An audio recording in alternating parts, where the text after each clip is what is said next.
A text says, "You're on my mind." A bouquet from 1-800-Flowers says, "You're my everything." Heartfelt moments belong in the real world, not just your phone. For 50 years, 1-800-Flowers has helped millions of people make memories that'll last a lifetime with gifts they'll cherish forever. Their expertly curated arrangements and gift baskets ship nationwide with a 100% satisfaction guarantee. Don't wait for the next big moment. Make it when you visit 1-800-Flowers.com/podcast. That's 1-800-Flowers.com/podcast. How would you like a 15% discount to my daily email, the stack of stuff, the show notes, discounts to the conference, all of that? All you need to do is text the word show to 33777. You'll get the annual subscription with a 15% discount to my daily email. You'll get the stack of stuff, the links to the show notes, discounts to the conference, and so much more.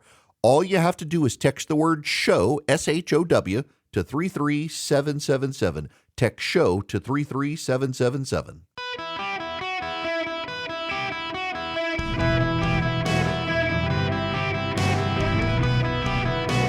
Welcome to the Eric Erickson Show podcast, Hour 2. Ladies and gentlemen, boys and girls, welcome. It is Eric Erickson here across the United States. The phone number is 877-973-7425. Should you wish to be on the program, you can text Eric, E-R-I-C-K, to 33777.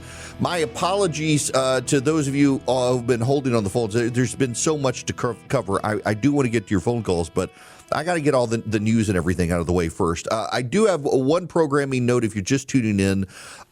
Tomorrow, Thursday, and Friday, I'm going to be in two places at once thanks to the miracle of radio. I've got to, on my flagship station, WSB, tomorrow, Thursday, and Friday, interview the gubernatorial candidates for the GOP. So Rick Jackson, Brad Raffensperger, and Chris Carr do Burt Jones on May 11th. We're going to make that happen. I keep getting asked about these races. I will write my thoughts. If you're a Substack subscriber, text Eric to 33777. Click the first link and subscribe. You don't have to do the paid option. I'll send it to everybody. My thoughts. I'm staying out of the governor's race.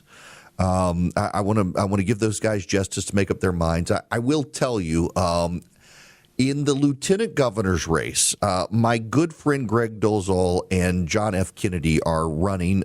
They are two good guys. I'll tell you, I've known John for so long. John was actually a lawyer that I worked with before I even got into politics when I was a law clerk. He is a good personal friend, lives down the street from me. I've known Greg for years, supported him when he got into the legislature. Those are two good guys, and I appreciate their friendship. I'm voting for John. I think Greg knows because John, I mean, he lives down the street from me. I've known him forever. You can't go wrong with Greg, though. I don't have a bad word to say about either gentleman. In fact, in most of these races, I don't. The one that you all, if you live in Georgia, need to know about. And this is very important, and this is nationwide. It's not just for Georgia. Every one of you needs to understand this is happening. In Georgia, Fani Willis attempted the prosecution of Donald Trump. And, well, it obviously didn't go well for her. Fani Willis is the Fulton County District Attorney who prosecuted Donald Trump, and she lost. It blew up in her face. She tried to do this RICO investigation. It was overwhelming. It bogged down the court system, and ultimately it was dismissed by the courts.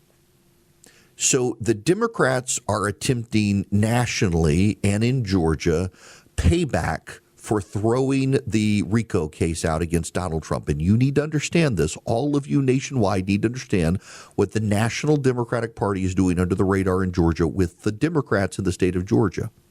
Because the Georgia courts dismissed the Fani Willis RICO case against Donald Trump, they've gone out and found progressives to run against all of the judges on the ballot who threw out the prosecution of Donald Trump. Because these races are nonpartisan, The president can't get involved and endorse the judges who threw out the case. The Republicans can't get involved. But the Democrats have actually decided to defy the rules of judicial ethics in Georgia and are openly campaigning for a group of progressive judges to beat the incumbents solely because they threw out the prosecution of Donald Trump. You essentially are having a progressive partisan coup in the judiciary in Georgia to punish them for throwing out the prosecution of Donald Trump. So when you go vote in Georgia on the primary, the judicial races in Georgia are decided in the primaries. So Democrats and Republicans will both have a section of the ballot called nonpartisan races, and all the judges will be on them. You want to vote for every incumbent judge. Every incumbent judge in Georgia deserves your vote. And the reason is because the national network of progressives, the same ones who have brought you the progressive DAs who let all the criminals out, they're trying to beat the incumbent judges in Georgia for the sole reason that they threw out the RICO case against Donald Trump. It's punishment for them. It's payback for them. You need to remember that if you're in Georgia and you go vote. And nationwide, you need to understand what's happening in Georgia because the judges did the right thing. The case was overwhelming. It was poorly argued. The district attorney had conflicts of interest, and that doesn't matter to the Democratic Party and the progressive activists, the Soroses of the world and the like. They don't care about the legal malfunction of the case. They care that the judges did the right thing and it went against their interests, and so they're trying to defeat the incumbent judges in Georgia at the Court of Appeals and Supreme Court level solely for doing the right thing. They made the right decision based on the law, and they're going to be punished. And they can't defend themselves because they're nonpartisan races. They're not allowed to argue in a partisan way. And the Democratic Party doesn't care about the rules of ethics.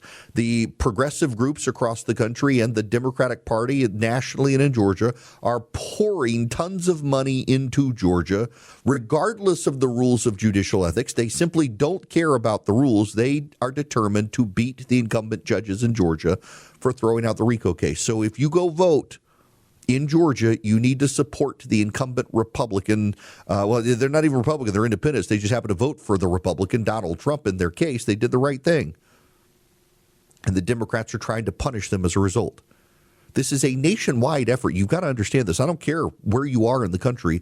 It is Democrats and progressive groups nationally are pouring money into Georgia to defeat a group of judges who threw out the RICO case against Donald Trump as punishment for doing the right thing. That case was badly legally flawed. There were massive conflicts of interest with the prosecutor and one of the lawyers that she had involved, who she had a personal relationship with. The permissions by which she engaged in the case, she didn't have clear lines of authority to do it, and the judges threw it out. And as a reward for them throwing it out, progressive groups have found progressives to run against them. And by the way, the progressives, contrary to the rules of judicial ethics, they're openly declaring themselves progressives, openly declaring themselves partisans. They do not care about the rules of judicial ethics because they think if they can do a wave election and get elected, then they can rule that the rules of judicial ethics violate free speech and get away with it. That they're literally campaigning in a way that violates the rules of judicial ethics, knowing that if they then get elected, they can say the rules of judicial ethics don't apply to the way they campaigned. That's what's happening. You need to know about it. It is dirty, and those of you who are voting in Georgia need to understand you need to vote for every incumbent judge on your ballot. They'll have a little I in parentheses next to them. You need to stand up for doing what's right and not punish judges for making the right decision.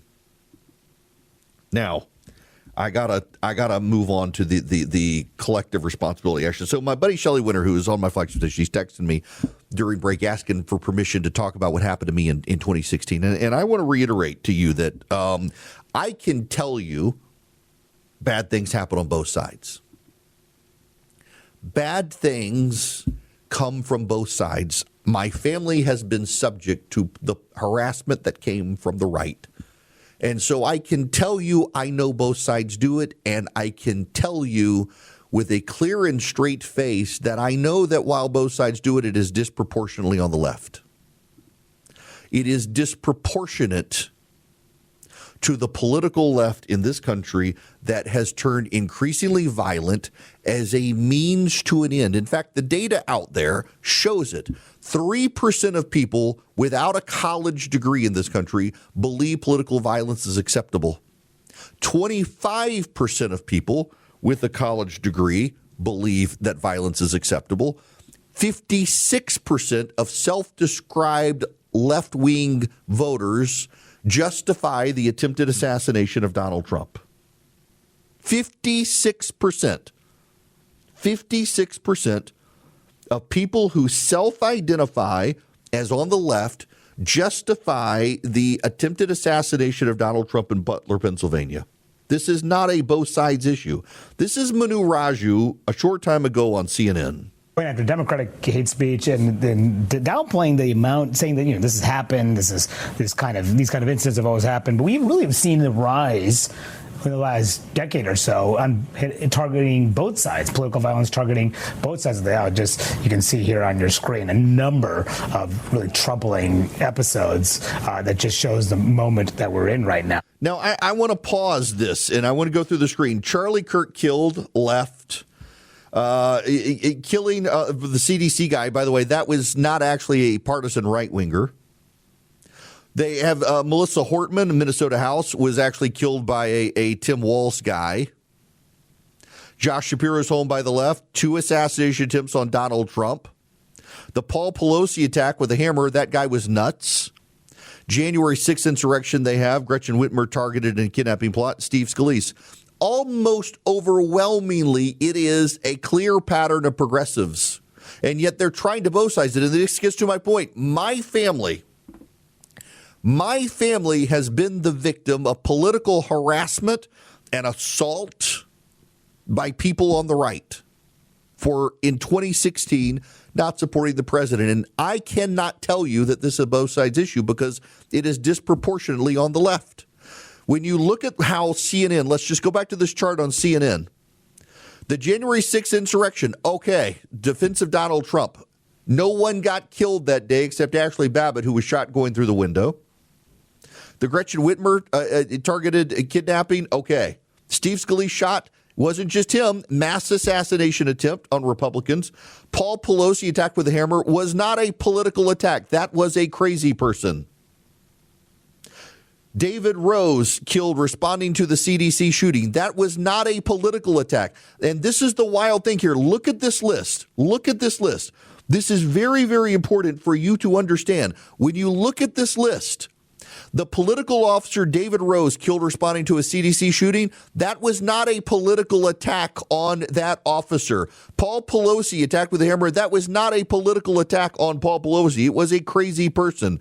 So of all of these attacks, you have just one of them, 2 of them, January 6th and Gretchen Whitmer, that are clearly right-wing coded attacks. The others, Charlie Kirk, Melissa Hortman, Josh Shapiro, 2 assassination attempts on Donald Trump, and Steve Scalise, that's 6. That's 6-2. It's not both sides. It is left-wing violence increasing in this country. Manu Raju also interviewed J.B. Pritzker. Let's listen to this. The point, Governor? Remember that it's been Donald Trump and the Republicans that have called for political violence. Donald Trump from the very beginning, remember when he talked about a protester at one of his rallies that they should just beat him up, punch him. He's talked about the death penalty for General Mark Milley. He has called for jailing his political opponents, me included. So this is a president who unfortunately slips into that mode so easily.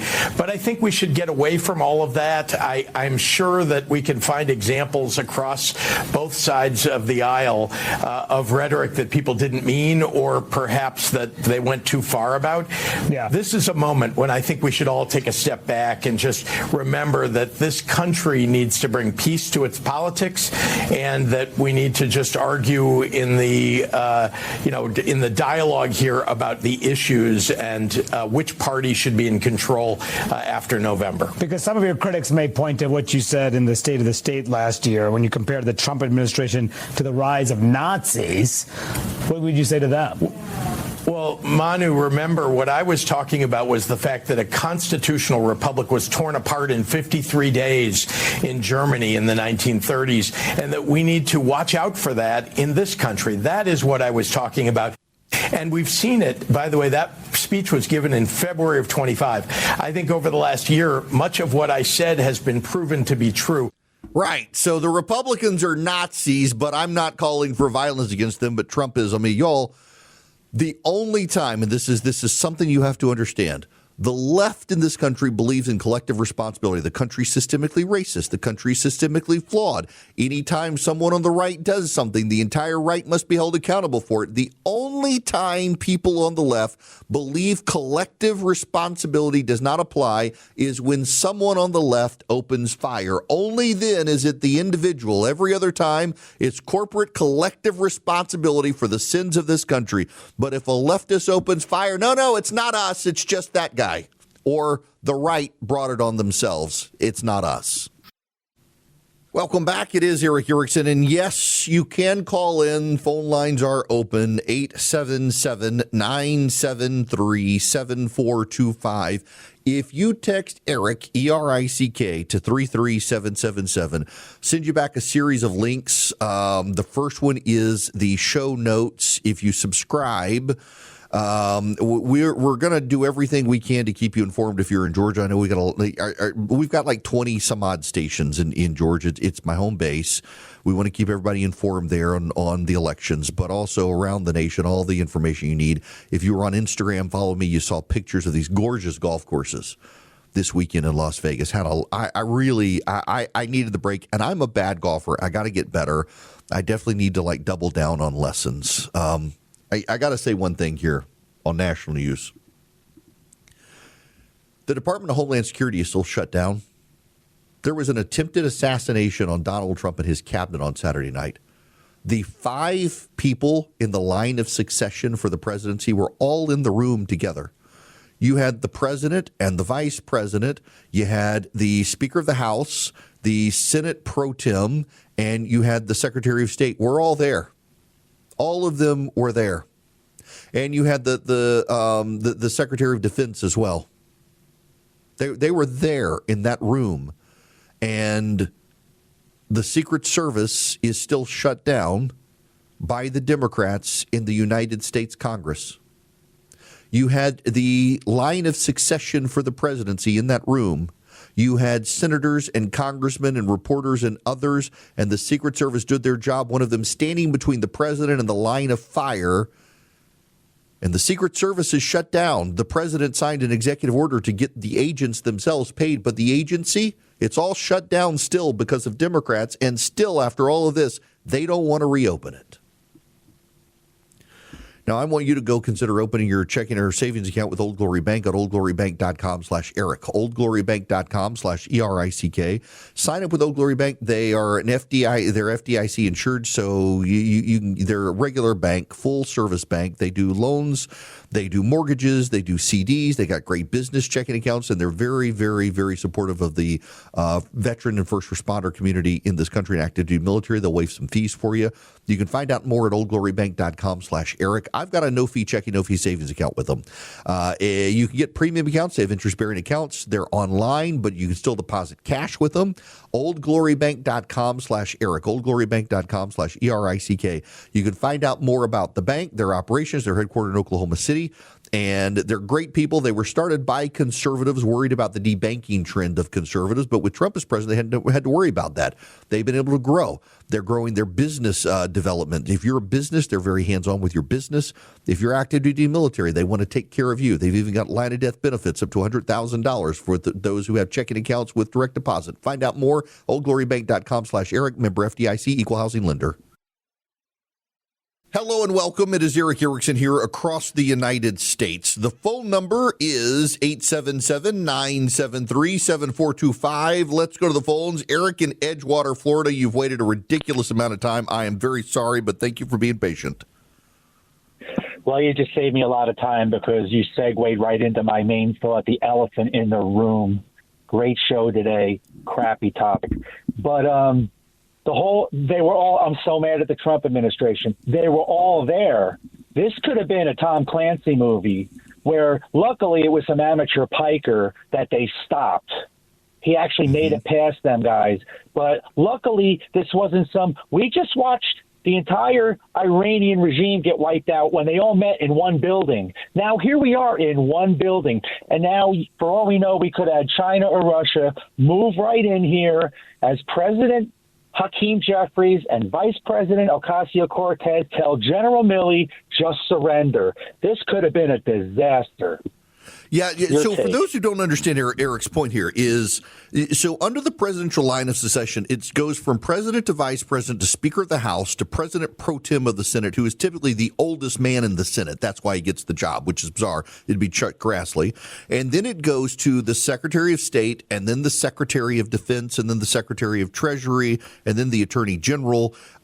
We had the president, the vice president, the Speaker of the House, the President pro tem of the Senate, the Secretary of State, and the Secretary of Defense all in the room. You would have wound up with Scott Bessent as President of the United States had things going, or unless Bessent was, I don't think Bessent was there. That's you should, when you have the State of the Union, they leave one member of the cabinet out. I mean, there's an entire Kiefer Sutherland TV show about the I think it was Kiefer Sutherland where the cabinet the White House or the Capitol is attacked during the State of the Union, and he's the lone survivor of it and becomes the president or some such. Designated survivor, I think was the name of the show. That's what they call him. The designated survivor is one member of the cabinet is not allowed to go to the State of the Union in case something happens. Now, there were lots of members of the cabinet who weren't there, so presidential line of succession, but this was not a smart thing to have the president and the vice president. And, you know, by the way, the left is trying to make a big deal. This is how partisan and broken they are. The left is trying to make a really big deal about J.D. Vance being evacuated first.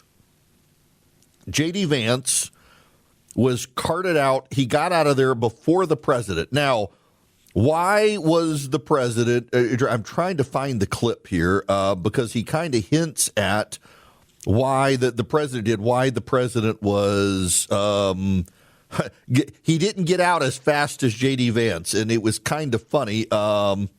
Where is this? Hang on a second.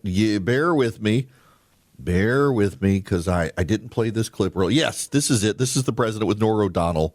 You see the security moving quickly, right, within seconds, grabbing the vice president by his coat, lifting him up, bringing him out. Then the counter assault comes in. Took 10 seconds for them to flank you, Mr. President, and then 20 seconds to get you out. It looked chaotic. At one point, you were down. What was happening? Well, what happened is it was a little bit me. I wanted to see what was happening, and I wasn't making it that easy for him. I wanted to see what was going on. Sorry, I know he's being serious here, but this is the most Trump thing ever.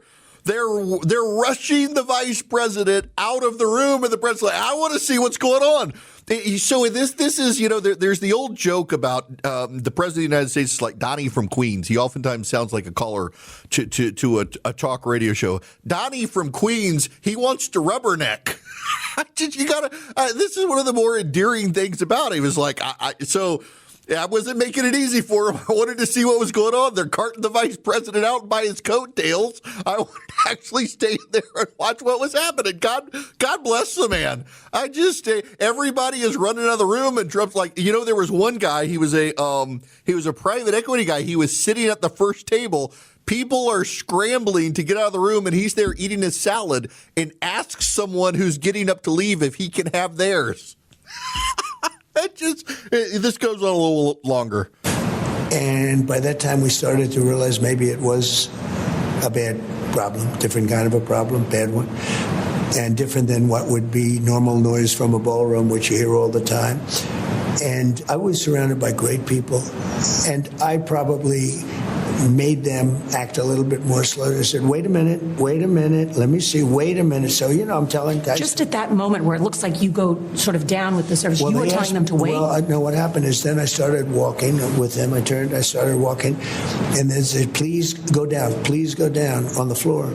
So I went down, and First Lady went down also, but we were asked to go down by the agents as I was walking. In other words, They wanted you almost to crawl I was out. standing up, pretty much. I was standing up and then turned around the opposite direction and started pretty much walking out, pretty tall, a little bent over because I'm not looking to be standing too tall. And but I was walking out. It was pretty about halfway there, and they said, "Please go down to the floor. Please go down to the floor." So I dropped to the floor. So did the First Lady. Listen. I'm not laughing at him. It's one of the most endearing things when you hear this sort of thing. She's like, they grabbed the vice president out by his coattails, and it took him forever. What was going on? Why couldn't they get each other? It's like, it was me. I wanted to see what was going on. I wasn't sure at first if they got it right. Wanted to make sure. Yep, looked like it was bad. So I decided to walk out. They're like, no, you got to crawl. Listen, there are people who passionately, insanely hate Donald Trump. One of them was there with a gun on Saturday night. And then you hear stuff like this, and he's just like probably one of the most regular people to have ever been president of the United States. He wanted to rubberneck a potential assassination attempt on him. I was in a ballroom, wanted to see what was happening, wasn't sure they got it right, wanted to make sure. I see him hauling JD out of there. God bless him. This is the third attempt on Donald Trump's life. He now passes Gerald Ford on attempted assassinations. One of them almost got him by within an inch. And he's in this ballroom filled with people, first time he's ever gone. And someone comes in, and what is his reaction? We got to have this event now. He's like, we got to have this event. We've got to have the event. We need to have it. We need to keep people at the event. We got to bring him back. We can't let this guy win. And he, by the way, was very bipartisan, not attacking the press, not attacking the Democrats. They were all in this together. It was Democrats and Republicans. It was reporters. All were being shot at. One of the things the guy said was that anyone who chose to go hang out with Donald Trump was necessarily a target, that no good person would want to hang out with Donald Trump. So anybody who was in the room, according to the shooter, was an eligible target for wanting to go be with Donald Trump. That's the pro. And by the way, that's a chronic talking point on the left these days. No good men would hang out with Donald Trump. No good women would hang out with Donald Trump. That's what the left says. If you're willing to hang out with him, you're bad. By the way, side note on this. I want those of us on the right to be real careful on this, because I regularly get criticism from people for having friends on the left. That, well, we can't trust you because you're friends with X, Y, or Z on the left. That's dangerous thinking, in large part because, and just to cite Tim Keller here, who was a friend, we are all made in the image and likeness of God. Every single person, whether you believe in God or not, I'm telling you the truth, all of us are made in the image and likeness of God. And so all of us have some reflection of God in us. And I think I am a more well-rounded person for being willing to have friendships with people who vehemently disagree with me on politics. I think you should have friends who vehemently disagree with you on politics. If your life is entirely revolving around politics, you've probably made politics an idol. If you can't fathom being friends with someone who disagrees with you politically, you've probably made politics an idol and you're idol worshiping. All of us are made in the image of God. All of us have some reflection of God in us, and you should work to find that reflection of God in the person whose politics you disagree with, because it's there. Why? Because Scripture says God made us. He stitched us together in our mother's wombs. There are no exceptions to that. Well, he didn't stitch together the libs. No, he did that too. So find some way to see God's reflection in them. And it may be impossible. There are people I want nothing to do with. There's some on my own side I want nothing to do with. There are a lot of people on the left I want nothing to do with. But I don't think you should condemn anyone for having friends with people on the left. It makes you a more well-rounded person to have friends you disagree with on politics, but you find common ground on other things. One of the things I like about golf these days, I have found people I enjoy playing golf with. Vehement disagreements on politics. So you know what? We don't talk about politics when we play golf. We talk about a lot of other stuff.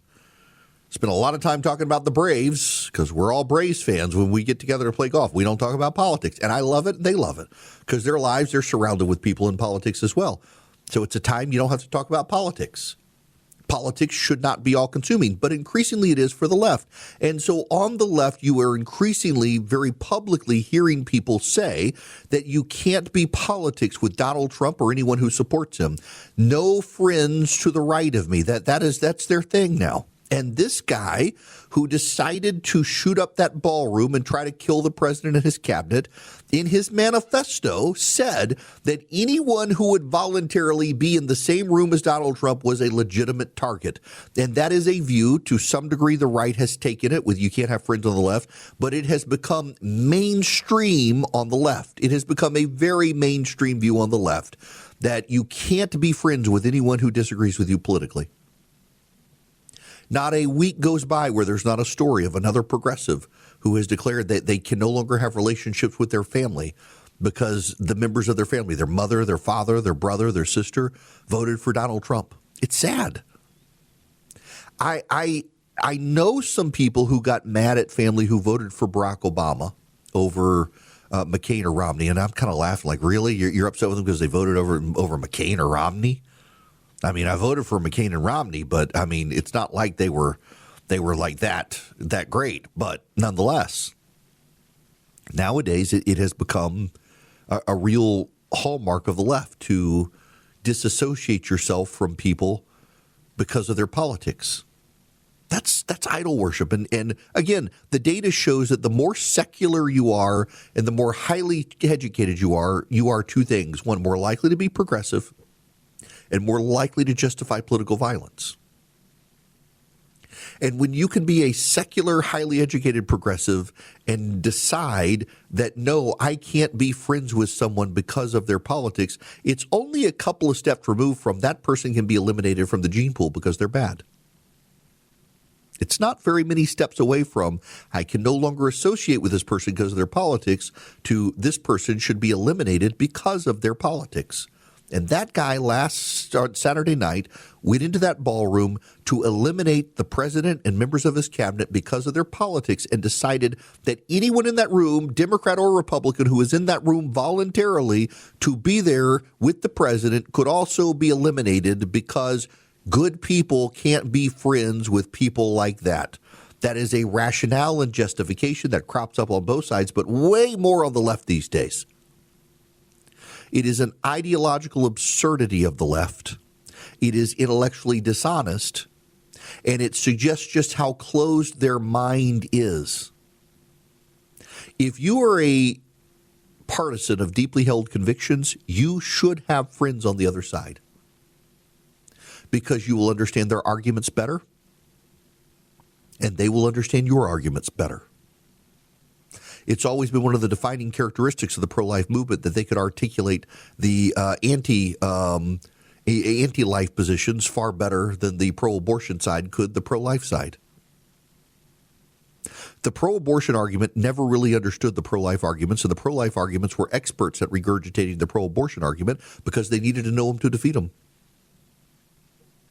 And there are far more pro-lifers out there who went out of their way to befriend the pro-abortion side to show them we're not really a threat to you.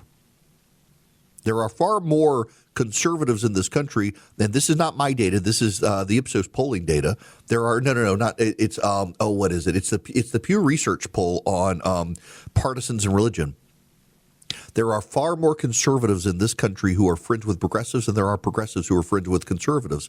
And the more you are a partisan who does not know anyone on the other side, the more likely you are to perceive that entire side evil. The more you know someone, the more you recognize, well, they're just a sinner like me. They're not just a particular brand of evil that should be eliminated from the gene pool. This guy who shot up the place on Saturday night, or attempted to, got it in his head, like so many people on the left these days, on Blue Sky and elsewhere, that anyone on the right is someone who should be eliminated from the gene pool because they're evil.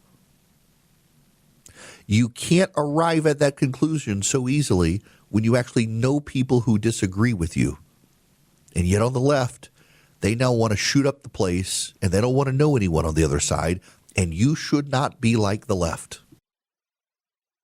If I can commend to you the recent interview, the 60 Minutes, and then there was another one with Ben Sass. What a guy going out in style. He's dying. He knows he's dying. And it is, as he said to 60 Minutes, his incentive to tell the truth. He's just a remarkable human being to use his few months left to share the gospel and to share encouraging truths. You should really check out the 60 Minutes interview. Jessica, I want to go to you next. Welcome to the show, Jessica. How are you? Hey, Eric. So great to talk with you. Thank you. What's going on? So what's on my mind when you were talking about how we can't be friends with people that disagree with us politically, it's so bad that I know of a realtor in Atlanta who posted on their social media platform they would absolutely not work with anyone, buyers or sellers, who supported Trump. Oh, that's sad. I mean, first of all, you're willing to lose business, but that bothers me so much that you are so isolated and feel so self-righteous in your isolation that you wouldn't do that. And by the way, you're not alone in that. I've known people too, and I saw somebody this weekend who said, and they're right, that it's kind of a shame that, a lot of the people who were cheering on this guy and wishing he would have shot Trump were teachers or nurses. Look at the reaction of so many people we've discovered during, for example, the pro-Hamas riots around colleges. The number of people who came out and said they were nurses and they didn't want to operate on Jews. The number of teachers who were champions of the terrorist cause. It's just it's the profound radicalization of people out there. If you are morally opposed to working with anyone who supported Donald Trump, what you're saying is that half of this nation is unacceptable to you. Half of this nation is unacceptable to you if that's your position. And that's actually a damning indictment on your character, not on half the country. That's something wrong with you, not them. Now, something wrong with me was my back after being on these golf courses last 2 days, and I got home last night and was looking forward to my own bed, my own pillow, my own mattress, my own perfectly snug mattress topper that I cranked up the heat on. It was hot, and I sweated, and it helped my back and my hips so much after all the golf I played the last few days. I love it. You can get one of these. It's like an air conditioner for your bed. It cools you down at night, but it can also heat you up. I used the heater function last night until it got too hot. Then I had to turn on the air conditioner function. It cools down so well and generates so much airflow through this mattress topper, you can actually watch your fitted sheet inflate. It's great. Perfectlysnug.com/Eric, perfectlysnug.com/ERICK. You can control it on an app with your phone. You can set it to turn on and off on a schedule to change temperatures through the night as you sleep. It just works. It really does. It's comfortable. It gives you a great night's sleep, and you're perfectly snug. Perfectlysnug.com/Eric. Save up to $280. Perfectlysnug.com/ERICK. Get a great night's sleep with Perfectly Snug. Cantu heard you loud and clear with their new Ultra Moisture Collection. Powered by Botana Oil and Jamaican Black Castor Oil, this new lineup collection is clinically proven to deliver nonstop moisture for up to 5 days. 5 whole days. The shampoo gently cleanses without stripping, and the leave-in and stylers keep curls soft, defined, and nourished long after wash day. Plus, it's free of sulfates, parabens, silicones, and mineral oils. If your curls have been craving real moisture, this is it. So if your hair's curls have been thirsty, go ahead and try the new Cantu Ultra Moisture Collection. Your curls will thank you. Available now at Walmart.